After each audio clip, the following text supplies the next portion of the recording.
बिस्मिल्लाहिर्रहमानिर्रहीम। अस्सलाम वालेकुम नाजरीन, मैं हूं आपका होस्ट अहमद फवाद। आज तारीख है 2 फरवरी और दिन है मंडे का। 3 खबरें आज की व्लॉग में आपके साथ में शेयर करूंगा।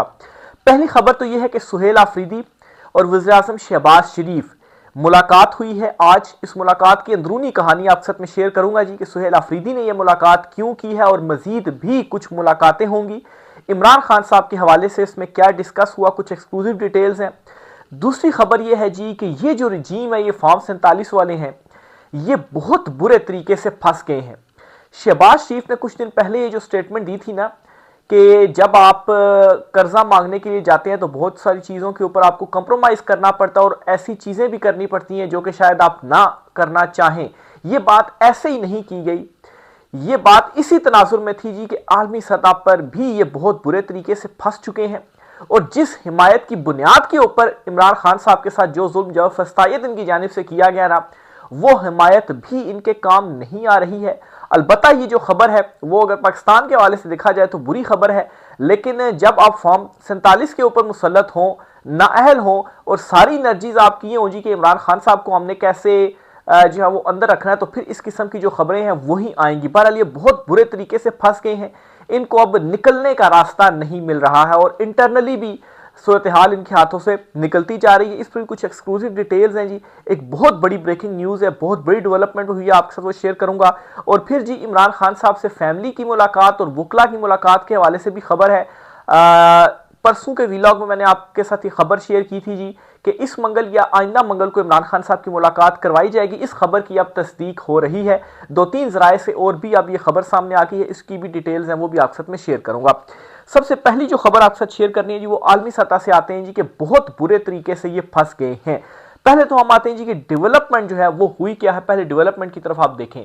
भारत जो है वो अमेरिका के साथ उसका जो मुआहदा है जी वो हो गया है। ट्रंप ने खुद ही ये जो अनाउंसमेंट है जी वो कर दी है कि भारत अब रूस से नहीं बल्कि वेनेजुएला से ऑयल लेगा और वेनेजुएला का जो ऑयल है वो जाहिर सी बात है ट्रंप के अमेरिका के ही कंट्रोल में, यानी कि उन्हीं से अब वो जो ऑयल है वो लेगा। और दूसरा जी भारत की जानिब से जो एक मुआहदा किया गया जी, फ्री ट्रेड मुआहदा यूरोप के साथ, तो अब होने क्या जा रहा है। नजम सेठी साहब हैं जी, सीनियर जर्नलिस्ट हैं, तजियाकार हैं, इनके हवाले से ख्याल किया जाता है जी कि वहीं से ही इनके जो खुद साख्ता तर्जुमान इनको असल में जो है वो इनके हवाले से कहा जाता है। ये क्या कहते हैं जी अपने प्रोग्राम के अंदर, ये मैं इनका जो ट्वीट है ये हुआ हुआ आपके सामने पढ़कर सुनाता हूँ। ये कहते हैं जी कि पाकिस्तान को जो जीएसपी प्लस स्टेटस मिला हुआ है, इसका बराह रास्त ताल्लुक इंसानी हकूक से है। यूरोप का पाकिस्तान के साथ कोई स्ट्रेटेजिक इंटरेस्ट नहीं है, इंडिया के साथ है। अब बन गया है, बहुत बड़ी मार्केट है, तो अब क्या इंडिया डिमांड करेगा कि पाकिस्तान को जो स्पेशल स्टेटस दिया हुआ है इसको आप कम करें। ये नहीं पता कि यूरोप कैसे रिएक्ट करेगा। यानी कि पाकिस्तान को जीएसपी प्लस स्टेटस मिला है जिसकी वजह से जो हम ट्रेड वगैरह करते हैं उसके ऊपर कोई टैरिफ जो है वो हमें नहीं देना पड़ता, हमें काफ़ी ज़्यादा फ़ायदा जो है वो होता है। लेकिन अब चूंकि डील हो गई है भारत के साथ और कोई स्ट्रेटेजिक इंटरेस्ट भी नहीं है हमारे साथ, तो वो क्यों हमें ये जो मेहरबानी है वो करेगा। हालांकि हमें 27 पॉइंट्स हैं, इंसानी हकूक़ के भी उसमें चीज़ें हैं, उनके ऊपर इंप्लीमेंट करना पड़ता है और अभी तक तो इन चीज़ों की हमने खिलाफ वर्जी ही की है। ये भी मैं आपको बताता हूँ कि उसके बावजूद भी जीएसपी प्लस स्टेटस जो है वो क्यों मिला हुआ है और इनको ये जो एक आलमी हिमायत हासिल है वो हिमायत भी अब इनके काम नहीं आने जा रही, वो भी मैं बताता हूँ। पहले अपना जो पॉइंट है वो आपके सामने रखता चलूँ बैकग्राउंड के साथ चीज़ें, ताकि आपको बेहतर अंदाज में अंडरस्टैंड जो आप चीज़ों को कर सकें। तो अब जाहिर सी बात, अब भारत अपनी जो खुन्नस, अपनी जो दुश्मनी है वो तो निकालेगा। वो यूरोप के साथ मुआहदे जो है वो कर रहा है और वो कहता है जी कि पाकिस्तान के साथ जाहिर सी बात है आप अपना जीएसपी जो प्लस स्टेटस है जी, इसको आप ज़रा देखें क्यों आपने इतनी जो नरमियाँ हैं वो दी हुई हैं। और अगर वहाँ से कुछ इस किस्म का स्टेप उठा लिया जाता है, बिलफर्ज उठा लिया जाता है, तो फिर उसके बाद आप ये जो ट्रेड कर रहे हैं और अरबों डॉलर का क्या आपको नुकसान नहीं होगा। जैसी बात है वो भारत के साथ जो ट्रेड कर रहा है वहाँ पर उसकी बड़ी मंडी है, तो वो जो चीज़ें आपसे लेता है वो भी वहाँ से लेना शुरू कर देगा।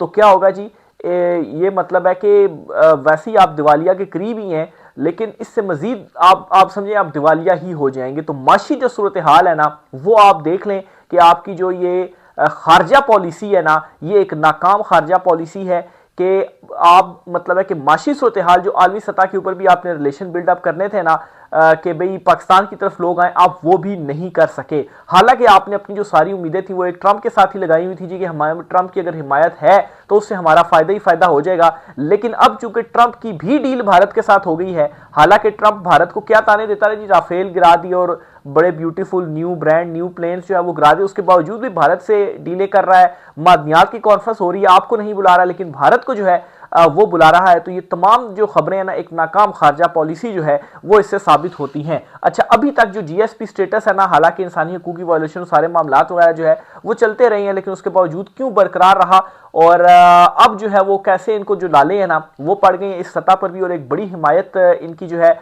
वो खत्म होने जा रही है। और इनके पास सिर्फ एक यही एक इनके हाथ में चीज रहेगी कि ज्यादा से ज्यादा ये कब तक अपना जो टेन्योर है या जो इक़्तिदार है इसे प्रोलॉन्ग कर सके, इससे ज्यादा ये कुछ नहीं कर सके। इनका जो मतलब है कि एंड है ना वो लिखा जा चुका है। कैसे जी, ये एक ट्वीट भी है, बल्कि सईद बलोच साहब जो है उनकी जानिब से ट्वीट की गई है, ये भी सहाफ़ी हैं। ये लिखते हैं जी कि 26वीं, इसमें सारा जीएसपी स्टेटस तो सारी कहानी आपके सामने जो है वो क्लियर हो जाएगी। 26वीं, 27वीं या 28वीं तरमीम हो या इंसानी हकूक के मुनाफी कोई भी इकदाम हो, इकदाम, इन सब का असल टारगेट जीएसपी प्लस स्टेटस ही था। जीएसपी प्लस स्टेटस हासिल करने या इसको बरकरार रखने के लिए 4 शोबाजात हैं, जिनके 27 मुख्तलिफ कन्वेंशन हैं जिन पर अमल दरामद करना लाजिम होता है। रिजीम चेंज के बाद गुज़श्ता 4 साल के दौरान हमने हर वो काम किया जो इन 4 शोबाजात और 27 कन्वेंशन के उलट था या बुनियादी इंसानी हकूक से मतसादम था। बुनियादी इंसानी हकूक की खिलाफवर्जियाँ हों या लेबर कवानीन, पेंशन कवानीन और सरकारी मुलाजमीन पर बेरहमाना टैक्सेस हों या इनके हकूक की खिलाफवर्जियाँ हों, माहौलियात के शोबे में गैर संजीदगी हो या हुकूमत की बेइंतहा बद इंतज़ामी हो, हमने हर वो काम किया जिससे जीएसपी प्लस स्टेटस खतरे में पड़ सकता है। अगर जीएसपी प्लस स्टेटस छिन गया तो पाकिस्तान को अरबों डॉलर की तिजारत का नुकसान होगा, जो हमारे दिवालिया होने के अमल को मजीद तेज करेगा। यानी कि तमाम तर हमने वो जो इकदाम है ना वो सारे किए। अब मैं आता हूँ जी कौन कौन से इकदाम हुए, आगे चलकर मजीद भी कहानी जो है वो मैं आपको समझाता हूँ। पहले आप ये जो तहरीर है ये मैं आपके सामने रखता हूँ जी। हमने आईनी तरमीम से बुनियादी हकूक मुकम्मल तौर पर सलब कर लिए, जज को चपरासी से कम तर बना दिया। यूरोपीय यूनियन ने हमें कहा कि फौजी अदालतों में आम शहरियों के ट्रायल ना करो, हमने सुप्रीम कोर्ट से फैसले करवाकर फौजी अदालतों में आम शहरियों के ट्रायल दुरुस्त करवा दिलवाए। पाकिस्तान तहरीक इंसाफ और करोड़ों अवाम के लिए अदालतों के दरवाजे बंद कर दिए। मुकदमात महीनों समात के लिए मुकर्रर नहीं होते, जलसा जुलूस करने पर सिर्फ रावलपिंडी में 16,000 से जायद लोगों के खिलाफ मुकदमा दर्ज हुआ। 9 मई के वाकयात के इल्जाम में मजमूई तौर पर 35,000 लोगों के खिलाफ मुकदमा दर्ज हुए, 10,000 से जायद लोग गिरफ्तार हुए, 24,000 से जायद आज भी मफरूर हैं। हमने बैरून मुल्क मुकीम पाकिस्तानियों के खिलाफ बैनुल-अक़वामी सतह पर जबर और मुतारफ करवाया, जिसकी वजह से पाकिस्तान के खिलाफ जो है वो ट्रांजैक्शनल रिप्रेशन के इल्जामात के तहत तहकीकात हो रही हैं, जिसके संगीन नताइज बरामद हो सकते हैं। इसीलिए मैं कहता हूं कि पाकिस्तान को एक मंसूबे के तहत इंतहाई मुनज़्ज़म अंदाज में दिवालिया कराया जा रहा है। तो एक तरफ जी नजम सेठी की जो मैंने आपके सामने बात रखी, ऊपर से ये जो मैंने आपके सामने तहरीर रखी, तो जितने भी हमने इकदाम किए हैं वो तमाम जो जीएसपी स्टेटस है ना, जीएसपी प्लस स्टेटस है, उसके खिलाफ हमने किया और बड़ी आसानी के साथ इन चीजों को बुनियाद बनाकर वो जो स्टेटस है वो हमारा खत्म किया जा सकता है। अब चूंकि भारत के साथ भी ताल्लुकात बन गए और भारत हल्का सा सिर्फ ये कहते जी कि आप जरा इसमें वही नहीं कहेगा खत्म कर दें, इस से तो जर्सी बात डायरेक्ट नहीं कह सकते, कहता है यार इतनी क्यों आपने नरमी जो है वो दी हुई है, और वहां से इन चीजों को बुनियाद बनाते हुए खत्म हो सकती हैं। और हमारे पास जो है वो हमने क्या किया इतने सारे अरसे के दौरान जी, बस एक ट्रंप के पीछे लगे रहे कि ट्रंप की हमें जो हिमायत है वो रहे। और इसकी क्या वजह थी जी, ताकि हमारी ये जो इक़्तिदार है वो हमारे पास रहे, हम ये तमाम काम करते रहें और इमरान खान को हमने किसी तरीके से अंदर ही रखना है। तो सारी जो एनर्जीज थी वो इस चीज के ऊपर लगाई हैं और अब जो है मतलब है कि हम ये कह रहे हैं कि एक मुनज़्ज़म अंदाज में दिवालिया किया जा रहा है पाकिस्तान को। और अब वाज़े तौर पर चीजें नजर आने शुरू हो चुकी हैं जी कि माशी तौर पर हम जो है वो मतलब है कि इंटरनली तो हम जो पॉलिसीज थी और जो चीजें थी हम महंगाई बेरोजगारी तो बढ़ाई ही बढ़ाई, लेकिन आलमी सतह पर जो हमारी खारजा पॉलिसी थी वो भी नाकाम तरीन रही। और जाहिर सी बात है, जब मकसद सिर्फ ये हो कि इमरान खान को अंदर रखना और अपना इक़्तिदार मकसद हो, तो तब जब आपकी नीयत ही खराब हो तो फिर चीज़ों में जो नाकामी है ना वो होती ही होती है। तो ये जी एक बहुत बड़ी डेवलपमेंट हुई है जिसको मैं ये करार दे रहा हूँ कि अलबत्ता ये पाकिस्तान के हक में तो नहीं है कि अगर आपका ये जो तिजारत है वो वहाँ से जीएसपी स्टेटस नहीं मिलता तो आपको लाखों डॉलर्स का जो नुकसान है वो होगा। ऑलरेडी आपकी सतह के ऊपर खड़े हुए हैं, दूसरे मुल्क जो है वो भारत की तरफ जा रहे हैं, उनसे मुआहदे कर रहे हैं, और फिर आखिर में जिसके लिए आपने सारी कोशिशें कीजिए कि ट्रंप की हिमायत हासिल हो, वो जो ट्रंप है वो भी भारत के साथ उसने डील कर ली है। और भारत के साथ डील करने के बाद आपको क्या लगता है कि मतलब फ्री लंचेस वो आपको देगा? इसीलिए तो शहबाज शरीफ की वो जो स्टेटमेंट अब आप अपने जहन में लेकर आए, जो मैंने शुरू में आपको बताई थी कि वो कहते हैं जब हम किसी कर्ज मांगने जाते हैं तो हमें कंप्रोमाइज करना पड़ता है, ऐसी चीजें करनी पड़ती हैं जो हम शायद नहीं भी करना चाहते हैं। तो अब जब जो हिमायत है वो किस बुनियाद के ऊपर फिर हमारी जो जारी है वो रहेगी कि भाई अब आप मतलब वो काम करें जो शायद आप नहीं भी करना चाहते, आपको पसंद नहीं भी, आप कंप्रोमाइज कर रहे हो, और हमारी मर्जी के जो काम है ना वो अब आप करें। अब खुदा ना खास्ता अब ऐसे कौन से जो काम है वो होंगे या वो जो करवाना चाहते होंगे, या शहबाज शरीफ साहब ये भी कह चुके हैं जी कि हमें फिर वो जो चीज़ें हैं जी वो करना पड़ेंगी। तो भाई आप वो चीज़ों इस तरफ जाए ही ना, आप अपने आप को खुद मुख्तार करें। इमरान खान साहब जो है वो क्या कर रहे थे? इमरान खान साहब मतलब है कि किसी दूसरे की जंगों में तो नहीं कूद रहे, तो वो ये कह रहे थे जी हमने न्यूट्रल रहना है तमाम तर मामलात में। रूस जा रहे थे अपने फायदे के लिए, वहां से अगर तेल लेना था हमें सस्ता जो है वो तेल मिलेगा, या मतलब है अमेरिका के हवाले से जो वो चीज़ें कहते थे जी कि जितना आप जो है वो इनके अंदर घुसेंगे, आप इनसे पैसे जो है वो मांगेंगे, ये उतना आपको जलील करेंगे, आप जब इनके सामने खड़े होंगे तो उतनी ही जो है ये भी आपकी जो रिस्पेक्ट है तब ये करेंगे। इसलिए इमरान खान साहब कहते थे कि मैं यूरोप को और इन तमाम को आपसे ज्यादा जो है वो जानता हूं। लेकिन क्या जी तमाम एनर्जी जो लगाएगी वो इस तरफ लगाएगी, और अब क्या हो रहा है जी, अब ये जो सारी जो नताइज हैं वो तो निकलने ही निकलने हैं। अब क्या होगा जी, अब ज्यादा से ज्यादा अपने इस इक़्तिदार को प्रोलॉन्ग कर सकते हैं, लेकिन कितना एक आप प्रोलॉन्ग 6 महीने साल और आप कर लेंगे, इससे ज्यादा मैं नहीं समझता कि ये कर पाएंगे, क्योंकि हालात जो हैं वो बहुत ज्यादा बिगड़ते जा रहे हैं। और मैं समझता हूं कि इन्हीं चीजों की बुनियाद के ऊपर ही इनके इक़्तिदार का जो खात्मा है ना वो भी होना है। अगली खबर जी आपको बताता चलूं कि सोहेल आफरीदी साहब ने मुलाकात की है वज़ीर-ए-आज़म शहबाज शरीफ से। इस मुलाकात के बाद सोहेल आफरीदी जो है इन्होंने मीडिया से भी गुफ्तगू की है। इमरान खान साहब की मुलाकात के हवाले से क्या चीज़ें डिस्कस हुई हैं ये भी सोहेल आफरीदी साहब ने बता दिया जी। मीडिया से गुफ्तगू करते हुए सोहेल आफरीदी ने कहा है जी कि शहबाज शरीफ ने उनको दावत दी थी जिस पर यह मुलाकात हुई है। हमने बलूचिस्तान वाक़े पर वज़ीर-ए-आज़म से इज़हार ताज़ियत जो है वो किया है। जहाँ भी दहशतगर्दी हो हम इसकी मज़म्मत करते हैं।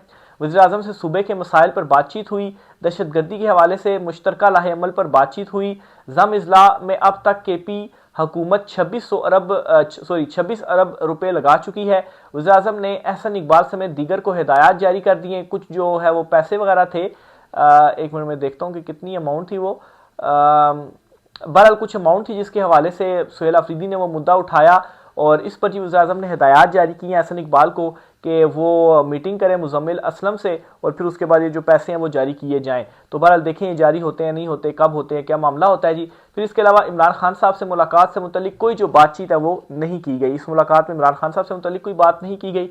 NFC और फंडिंग से मुतल्लिक तमाम चीज़ें वज़ीर-ए-आज़म के सामने रखी। वज़ीर-ए-आज़म ने हिदायत की एहसन इकबाल आज ही मुज़म्मिल असलम के साथ बैठे। वज़ीर-ए-आज़म से सियासी हवाले से भी कोई जो बातचीत है वो नहीं हुई। जो 4 अरब रुपए की बात करते हैं, 5300 अरब इनके खिलाफ चार्जशीट है। तीरा कुरम बाजोड़ के लोग जो कुर्बानियां दे रहे हैं, 4 अरब कुछ भी नहीं है। लोग अमन के लिए कुर्बानियां दे रहे हैं। कल इमरान खान से मुलाकात के लिए वकला और फैमिली का दिन है, इसलिए मैं नहीं जाऊंगा। आज की मुलाकात इस ओहदे का तकाजा था, यानी कि शहबाज शरीफ से जो उन्होंने मुलाकात की वो इस ओहदे का तकाजा था, इसलिए उन्होंने मुलाकात की है। और मैंने अपने अवाम और सूबे की जो बात है वो की है। बुनियादी तौर पर जी इस मुलाकात में कबाइल के हवाले से, दहशतगर्दी के हवाले से बातचीत हुई है। पैसे जारी करने के हवाले से जो आपने देने हैं उस हवाले से बातचीत जो है वो हुई है। दीगर अमूर के ऊपर, मुलाकात के मामले के ऊपर बातचीत जो है वो इस सोहेल आफरीदी और शहबाज शरीफ के दरमियान नहीं हुई। तो ये जी इंपॉर्टेंट मुलाकात है, और ये भी सोहेल आफरीदी ने कहा है कि आगे भी कुछ जो मुलाकातें हैं वो होना है। तो ये खैर एक इंपॉर्टेंट मुलाकात थी। बहरहाल 2600 अरब की मेरे ख्याल से अमाउंट है जो उन्होंने जारी करने हैं, हिदायत की गई हैं। देखें मिलते हैं नहीं मिलते या कितने मिलते हैं। इमरान खान साहब से मुलाकात के वाले से भी आपको खबर देता चलूँ जी, 2-3 मज़ीद जर्नलिस्ट हैं उनकी जानिब से भी इस खबर की तस्दीक कर दी गई है, और ये करार दिया जा रहा है जी कि इमरान खान साहब की मुलाकात करवाई जाएगी इस मंगल को या आइंदा मंगल को। आइंदा मंगल को 8 फरवरी भी गुजर जाएगा, तो 8 फरवरी के बाद 8 फरवरी से पहले तक का कहा गया था जी कि मुलाकात नहीं होगी, क्योंकि 8 फरवरी कॉल से डरे हुए हैं और 8 फरवरी के बाद खान साहब की मुलाकात जो है वो करवाई जाएगी। तो इसकी 2-3 सहाफ़ियों की जानिब से मजीद भी जो तस्दीक है वो आई है। परसों मैंने आपको ये जो खबर है वो दी थी। बहरहाल इमरान खान साहब की फैमिली यानी कि एक बहन से मुलाकात करवाई जाएगी और एक वकील से इमरान खान साहब की मुलाकात करवाई जाएगी। हो सकता है ज़ाती मालिक से भी मुलाकात करवाई जाए जो इमरान खान साहब का मुआयना कर ले कि इमरान खान साहब की जो कंडीशन है वो अभी क्या है। तो बहरहाल इमरान खान साहब से मुलाकात होती है तो ये भी एक अच्छी खबर है कि चले इमरान खान साहब किस सूरत हाल में है, इमरान खान साहब ठीक हैं, उनकी सेहत कैसी है, इसकी भी डिटेल जब इमरान खान साहब की बहन आकर बाहर बताएंगी तो उसको लोग यकीन करेंगे। राय के साथ कीजिएगा। आज की व्लॉग से इतना ही, इजाज़त दीजिए, अल्लाह हाफिज़।